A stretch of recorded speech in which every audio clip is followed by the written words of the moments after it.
बहुत समय पहले की बात है। बुलंद गांव में एक भूलचंद नामक आदमी रहता था। उसके 4 बेटे थे, दया, हरि, विदु और नील। चारों बेटे का लालन पालन उसके पिता ने किया। उसके चारों बेटे मूर्ख थे, पढ़ाई में भी बिल्कुल ध्यान नहीं रहता था। इसके पिताजी काफी चिंतित रहते थे कि इसके चारों बेटे कैसे अपना जीवन बिताएंगे। एक दिन भूलचंद जी ने अपने चारों बेटों को बुलाया और गुस्से में कहा कि तुम चारों सारा दिन घर में ही रहते हो, कुछ काम भी नहीं करते हो। मेरे मर जाने के बाद तुम क्या करोगे, कैसे अपना जीवन जियोगे। भूलचंद जी ने अपने बेटे से कहा, मैंने तुम्हारे लिए एक काम ढूंढ लिया है। मेरा एक दोस्त है जो जादू सिखाता है, वह एक गुरु है। तुम चारों 1 साल के लिए मेरे दोस्त के पास कर्नाटक चले जाओ और वहाँ से जादू सीखो। यह सुनकर चारों बेटे काफी खुश हो जाते हैं। ये चारों कर्नाटक चले जाते हैं। 1 साल कैसे बीत गया पता भी नहीं चला। 1 साल बीत जाने के बाद वो चारों बेटे गुरुजी का आशीर्वाद लेकर अपने घर के लिए निकल जाते हैं। रास्ते पर जाते हुए बड़ा बेटा बैलगाड़ी को रुकवाता है और कहता है, वो देखो सामने क्या है।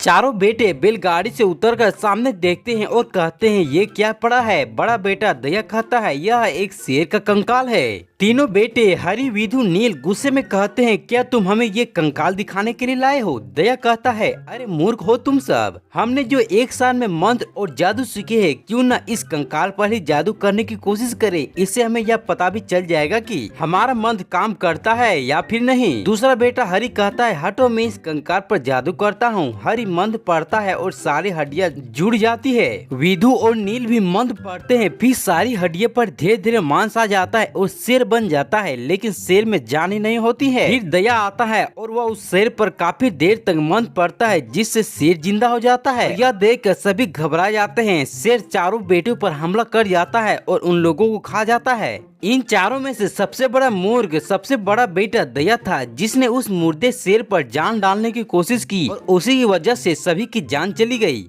इसलिए हमें ऐसा काम नहीं करना चाहिए जिससे हमारी जान खतरे में पड़ जाए।